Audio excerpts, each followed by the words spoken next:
você que não dorme. Meu nome é Ramon, eu sou psicólogo e esse é o Vozes Noturnas. E hoje é Dia das Crianças. Então eu vou falar sobre crianças. Mais especificamente sobre a relação entre adultos e crianças. Apesar de hoje ser um dia de comemoração da infância, a relação do adulto com a infância não é sempre uma relação de apreciação. Muito pelo contrário, é uma relação bem ambivalente. Existe um momento onde a criança é quase que totalmente apreciada, que é o seu estado mais infantil de bebê. Ela é muito bonitinha.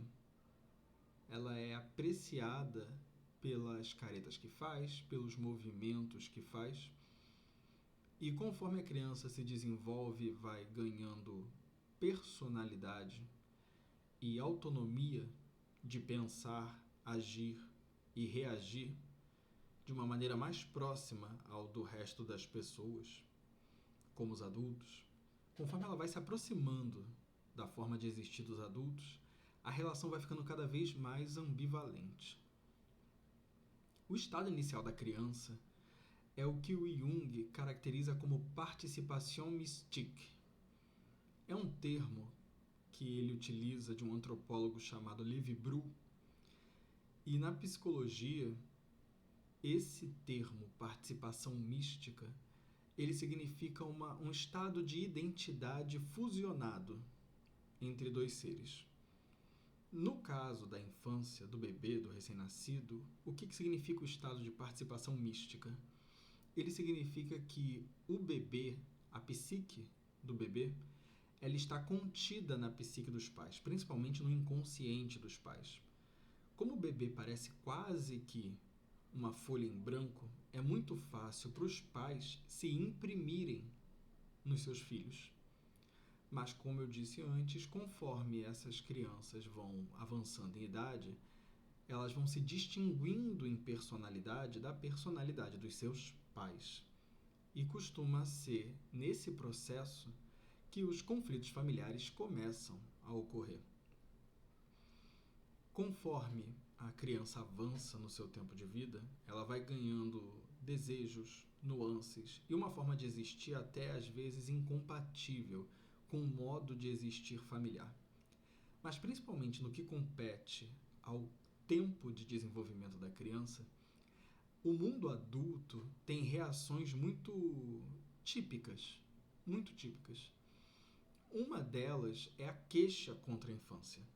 O mundo adulto, ele se queixa recorrentemente da infância. No estado de participação mística, essa forma fusionada de existir faz com que a criança, de certa forma, responda constantemente às projeções dos pais, aos anseios dos pais, aquilo que eles desejam para a criança, inclusive em comportamento. Mas existem limitações na criança, na questão sentimental, na questão intelectual, cognitiva, para compreender uma série de situações que faz com que ela nem sempre reaja do jeito que os pais querem. E nesse momento, existe um comportamento do mundo adulto muito facilmente observado, que é tentar fazer a infância acabar. Por isso eu disse que existe uma ambivalência na relação do adulto com a infância. Ao mesmo tempo que ele tem um grande apreço, ele também parece ter uma saudade e, de certa forma, um ressentimento contra a infância. Porque não importa a idade que a criança tem, ela pode ter 12, mas ela pode ter 7. Um argumento muito comum para fazer com que a criança se comporte do jeito que o adulto deseja é dizer que ela já está numa certa idade. Então a criança pode ter, por exemplo, 7 anos. Você está velho demais para fazer esse tipo de coisa.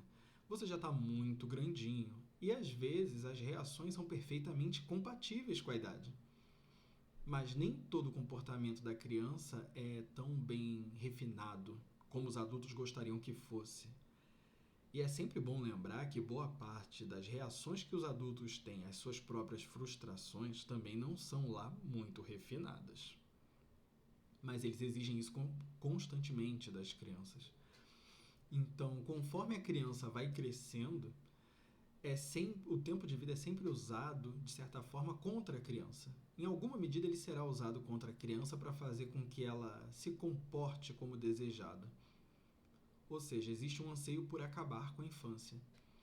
Porém, conforme essa criança vai se aproximando da fase adulta, que é algo que parece ser desejado pelos adultos, já que eles se queixam de que a criança não se comporta de maneira tão madura quanto deveria, conforme essa criança se torna um adolescente e também vai se tornando um adulto, chegando na maioridade, essa criança, esse adolescente, esse novo adulto é recorrentemente lembrado de que ele não é um adulto suficiente, não é um adulto como os adultos que já são adultos há muito tempo. Então, não é porque você fez 18 anos que você é adulto. Não é porque você já tem um emprego que você é adulto. Não é porque seja lá o que for que você é adulto. E nesse momento, talvez até sem perceber, os adultos jogam esse novo adulto de volta na infância, como se ele nunca pudesse ultrapassar a linha da infância ou da adolescência, supondo que eles já fizeram isso antes. Então, ao mesmo tempo que os adultos tentam evitar a infância em certa medida dos seus próprios filhos, fazendo com que eles cresçam mais rápido, com que eles avancem mais rápido, se comportem de maneira mais madura na sua própria concepção de comportamento, quando essa criança, esse adolescente de fato se distancia da infância, se aproxima do mundo adulto e vai obtendo responsabilidades, ele muitas vezes é castrado de forma recorrentemente voltar à infância, voltar a identificar-se com a infância, voltar a seu lugar de origem, como se fosse um lugar do qual ele nunca pudesse sair. E é engraçado porque nós temos um apreço pela infância de uma maneira até abstrata. Mas, como fica claro, inclusive no volume 17 das Obras Completas, o desenvolvimento da personalidade, o Jung afirma que boa parte do problema educacional das crianças não pertence às crianças, pertence aos educadores, pertence aos adultos. Os adultos não só são mal educados para a vida adulta, como são muito mal educados para a infância. Lidar com a infância é complicado, lidar com a infância é frustrante. Educar a criança para se tornar autônoma, se tornar um adulto autônomo e, inclusive, lidar e permanecer estável diante da instabilidade da personalidade infantil, muitas vezes é um trabalho com o qual os adultos não conseguem lidar. Eles perdem a cabeça. E o que a gente deveria fazer? Bem, por enquanto eu não tenho uma resposta exata para dar. Mas, feliz Dia das Crianças!